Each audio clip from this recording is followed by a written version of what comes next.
अस्सलाम वालेकुम दोस्तों, मैं आज आपकी खिदमत में एक मोहब्बत का अमल लेके हाज़िर खिदमत हूँ। ये अमल मेरा काफ़ी बार आजमाया हुआ है, वो तजुर्बाशुदा अमल है। कभी भी इस अमल से मुझे नाकामी नसीब नहीं हुई। ये पुरतासीर अमल है और किसी भी महबूब को राज़ी करने के हवाले से, अगर महबूब आपका रूठ गया हो, उसको मनाने के हवाले से, या शोहर बीवी से रूठ जाता है या बीवी शोहर से रूठ जाती है, या माँ अपने बच्चों से, या वालिदैन अपने बच्चों से, या औलाद अपने वालिदैन से रूठ जाते हैं, तो आदमी परेशान होता है, काफ़ी बड़े वर्द वज़ाइफ करता है, लेकिन उसको नाकामी नसीब होती है। अगर आप बड़े नक्शे इस्तेमाल करके वर्द वज़ाइफ पढ़ के थक चुके हैं, हार चुके हैं, तो एक बार इस अमल को करके देंगे, आपको नाकामी नसीब नहीं होगी। ये कुरान पाक की आयत वालकत वाला का मोहब्बत मिन्नी वाले तो सुना आलयनी, ये उसका अमल है। तो दोस्तों, इसको यूज़ करेंगे, इस्तेमाल करेंगे, तो वो खुद ही बताएंगे कि हमें इसका अमल का रिज़ल्ट क्या मिला। सबसे पहले आप कोई ऐसी जगह इंतखाब करें जहाँ कोई शोर शराबा ना हो, अकेला कमरा हो, नापाकी ना हो, कोई उधर आए जाए ना कोई आपको डिस्टर्ब करे। आपको एक स्क्रीन पे चार्ट नज़र आ रहा है, ये रिजालुल गैब का चार्ट है। तो आप देखें कि उस दिन जब आप अमल करें, इस्लामिक डेट कौन सी है। फिर आप इस चार्ट में देखें कि इस्लाम की डेट जो लिखी हुई है वो किस तरफ है। आप उस तरफ मुंह करके रिजालुल गैब को सलाम करेंगे। फिर आप रिजालुल गैब को पीठ पीछे रख के अपनी अमल की जगह बैठेंगे और 4 अदद वाइट पेपर, ये 4 अदद नक्शे बनेंगे। और ज़ाफ़रान, अगर आपके पास ज़ाफ़रान अवेलेबल नहीं है तो दूसरी सूरत में येलो कलर की कोई भी पेंसिल हो, वो आप इस्तेमाल करें। सबसे पहले ये एक स्क्रीन पे चार्ट नज़र आ रहा है, ये कमरी आदाद का चार्ट है। इसमें आप अपना और अपनी वालदा का नाम के जो एदाद बनते हैं वो इसमें से निकालेंगे। अभी मैं आपको एक एग्ज़ाम्पल के तौर पे समझाता हूँ। मिसाल के तौर पे एक तालिब है, उसका नाम है आदम है। अब इस चार्ट में देखेंगे अलिफ़ के नीचे जो इसके एदाद हैं वो 1 है, तो 1 काउंट करेंगे। और फिर आगे देखेंगे कि दूसरा हुरूफ कौन सा है। दूसरा हुरूफ है दाल के आदाद 4 बनते हैं। और तीसरा जो हुरूफ है वो है मीम, इसके 40 अदद बनते हैं। ये हो गया पूरा नाम आदम, ये हो गया तालिब, ठीक है। अच्छा, ये यानी कि एक तालिब की साइड का अमल हो गया, ठीक है। अभी मतलूब जो आपका महबूब है, ये उस हवाले से ये जो दूसरा अदद निकालेंगे हम। आपको एक और एग्ज़ाम्पल देता हूँ। मिसाल एक नाम है हवा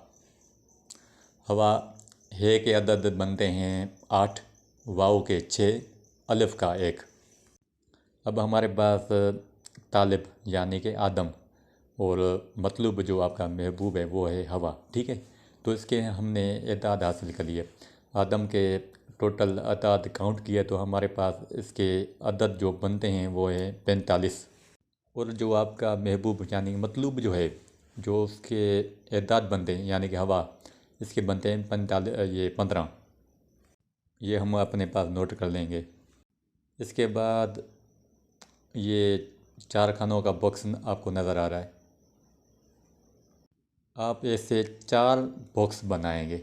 ये इधर जो अदद लिखे हुए हैं ये आपको नहीं लिखने, ये आपको समझाने के हवाले से ये एक चाल है। ये मुरबा आतशी चाल कहते हैं इसको। इस चाल से ये नक्श पुर होगा। अभी जो आपने बॉक्स बनाए थे वाइट पेज पे, वो एक वाइट पेज लें, सबसे ऊपर लिखें 546। अच्छा, जो अब मैंने चाल दी थी उस चाल के हवाले से ये नक्श पूरा होगा। सबसे पहले 546 लिखें, फिर वो आएगा वलकाए, तो ये हुर्फी होगा, ये जैसे लिखा हुआ ऐसे लिखना पड़ेगा। फिर 548, फिर 549। अभी जो आपने यानी कि जो करने वाला है तालिब, इधर उसके आदाद आएंगे। यानी कि हमने जो आदम जो तालिब है उसके जो एदाद निकाले थे 45, उसमें से 2 कम करेंगे। इधर लिखेंगे 43 43, फिर 1 बढ़ाएंगे 44, फिर 45 खुद एक आदम नाम के एदाद हैं, सिर्फ इधर आदम ही लिखेंगे, ठीक है। फिर 46 आएगा। फिर चाल के हवाले से 9वें खाने में अलैक आएगा, फिर 131, फिर 132, फिर 133, ठीक है। फिर 547, 548, 549, फिर मोहब्बत तो मिन्नी। ये इधर एक नक्श पूरा हो गया कंप्लीट। इस हवाले से एक और नक्श बनेगा तालिब का, यानी कि 2 तालिब के बनेंगे, 2 मतलूब के बनेंगे। जो नीचे वाला नक्श है, नीचे वाले नक्शे में भी सेम तरतीब होगी। सबसे पहले 786 लिखेंगे और चाल के हवाले से नक्श कंप्लीट करते जाएंगे। सिर्फ 5, 6, 7, 8 जो खाने हैं, बॉक्स हैं, उसमें मतलूब के जो एदाद है वो आएंगे। यानी कि मतलूब जो हमारा था उसके एदाद थे 15 में से 2 काट के यानी कि 13 वो लिखेंगे 5वें खाने में, फिर 1 बढ़ा के 6ठे खाने में रखेंगे, फिर 7वें खाने में खुद जो मतलूब है उसका नाम आएगा, फिर 1 बढ़ा के अपना 8वें खाने में रखेंगे। यानी कि जो आपके मतलूब के एदाद थे 15 थे, वो 16 रखेंगे 8वें खाने में। अब हमारे 2 नक्श कंप्लीट हो गए, यानी कि 2 तालिब के, 2 मतलूब के। अब तरीका इस्तेमाल, सबसे पहले एक नक्श तालिब का लें, एक नक्श मतलूब का लें, उसको आपस में मिला लें, यानी कि जो बॉक्स हैं आपस में मिल जाएं और जो एदाद है वो भी आपस में मिल जाएं। फिर ये इसको लपेट के उसमें इत्र लगा के लुबान जो होता है बखूर, उसकी धुनी देनी है इसको, ठीक है। इसी हवाले से ये जो दूसरा नक्शा है उसको भी इसी तरीके से इत्र लगाना है और लुबान की धुनी देनी है, ठीक है। एक नक्श लेमिनेशन करके जो तालिब है वो अपने सीधे बाजू पे बांधेगा। जो दूसरा नक्शा है, एक आप कटोरी लें, ठीक है, ये आम बाज़ार से मिल जाती है, वो मिट्टी के बर्तन की कटोरी होती है वो, उसमें ये नक्शे रखें एक, और उसमें चीनी जो होती है वो इसमें फुल भर दें उसको। फिर ऊपर से कोई साफ़ सुथरा कपड़ा लपेट के आग के नीचे दफन कर दें, जहाँ चूल्हा वगैरह हो या भट्ठी वगैरह हो। हरारत इसको आग की पूछती रहे, ठीक है, ये जले ना, जल गया तो काम बिगड़ जाएगा। इंशाल्लाह आपका काम 3 से 7 दिन में हो जाएगा। ये काफ़ी बार का आज़मूदा अमल है। अच्छा, अब ये लिखना कब है?